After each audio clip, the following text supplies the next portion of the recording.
অনুষ্ঠানে উপস্থিত আছেন। আমি বক্তব্য দেওয়ার শুরুতে অনেকে হয়তো সংক্ষুব্ধ হয়েছেন, কিছু প্রতিক্রিয়া ব্যক্ত করেছেন। আমি আপনাদের এই প্রতিক্রিয়াকে স্বাগত জানাচ্ছি। এই সভার সম্মানিত প্রধান অতিথি জনাব হাফিজ উদ্দিন আহমেদ বীর বিক্রম এবং আজকের এই অনুষ্ঠানে উপস্থিত আছেন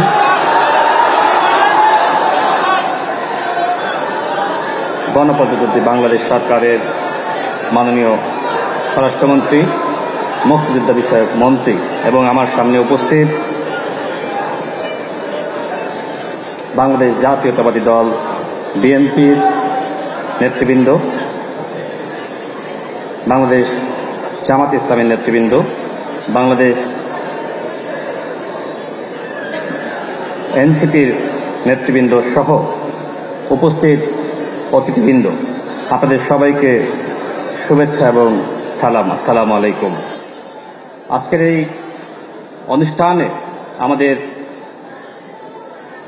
মহামান্য রাষ্ট্রপতি উপস্থিত আছেন এবং তার উপস্থিতিতে আমাদের জুলাই যোদ্ধা এবং জুলাই শহীদ পরিবারের যে অবদান, সেই অবদানকে রাষ্ট্রীয়ভাবে স্বীকৃতি দেওয়ার জন্য আজকের এই আয়োজন। এটি একটি সার্বজনীন রাষ্ট্রীয় অনুষ্ঠান।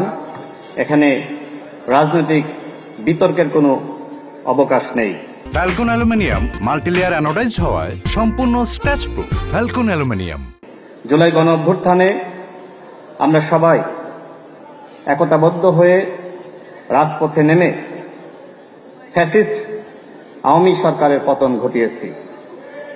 এটি বাস্তব যে শেখ হাসিনার পতনের পরে আমাদের রাজনৈতিক মত এবং পথ ভিন্ন হয়েছে এবং অন্তর্বর্তীকালীন সরকার যে নির্বাচন আয়োজন করেছিল, সেই নির্বাচনের মধ্য দিয়ে বাংলাদেশে একটি সরকারি দল যারা জনগণের সেবায় কাজ করছে এবং গণতান্ত্রিক যে অগ্রযাত্রা সেটির সৌন্দর্য বৃদ্ধিকরণের লক্ষ্যে বিরোধী দল তারাও বাংলাদেশের জনগণের কল্যাণে কাজ করছে। আজকের এই অনুষ্ঠানের শুরুতে যে ধরনের মতপার্থক্য পরিলক্ষিত হয়েছে, আমি মুক্তিযুদ্ধ বিষয়ক মাননীয় মন্ত্রীকে ধন্যবাদ জানাই যে তিনি দুঃখ প্রকাশ করেছেন। অর্থাৎ গণ অভ্যুত্থানের পরে এই যে দুঃখ প্রকাশের সংস্কৃতি এবং যে অনুযোগ অভিযোগ ছিল আমাদের সংক্ষুব্ধ পক্ষের থেকে, সেটি তিনি সমাধান করার প্রতিশ্রুতি ব্যক্ত করেছেন এবং ইতিপূর্বে আমরা কখনোই এই ধরনের সংস্কৃতি আমরা পরিলক্ষিত করি নাই।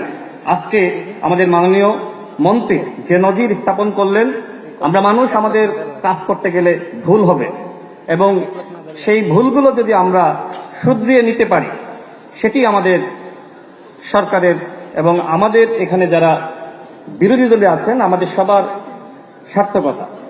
আমাদের জুলাই যোদ্ধা এবং শহীদ পরিবারের অনেক রাগ, ক্ষোভ, অভিমান আছে এবং অনেক সময় তারা সেই ক্ষোভের বহিঃপ্রকাশ ঘটিয়ে থাকেন এবং এর ন্যায্যতাও আছে। অন্তর্বর্তীকালীন সরকারের কাছে আপনাদের অনেকের অনেক বেশি প্রত্যাশা ছিল, হয়তো তার পুরোটা পূরণ করা সম্ভবপর হয়নি এবং বর্তমানে বিএনপি সরকার ক্ষমতায় রয়েছে, আপনাদের অনেকের অনেক প্রত্যাশা রয়েছে। আমাদের মাননীয় প্রধানমন্ত্রী জনাব তারেক রহমান তিনি জনগণের প্রত্যাশা পূরণে কাজ করে যাচ্ছেন এবং আপনারা যদি জুলাই যোদ্ধারা, জুলাই শহীদ পরিবার, এদেশের জনগণ বিএনপি সরকারের পাশে থাকেন, ইনশাআল্লাহ জুলাই শহীদ পরিবার, জুলাই যোদ্ধাদের, এমনকি আমাদের বিরোধী দলের যে আকাঙ্ক্ষা, সেই আকাঙ্ক্ষার ইনশাআল্লাহ বাস্তবায়ন করতে পারবেন বাংলাদেশের মাননীয় প্রধানমন্ত্রী জনাব তারেক রহমান। আমি বক্তব্য দেওয়ার শুরুতে অনেকে হয়তো সংক্ষুব্ধ হয়েছেন, কিছু প্রতিক্রিয়া ব্যক্ত করেছেন। আমি আপনাদের এই প্রতিক্রিয়াকে স্বাগত জানাচ্ছি।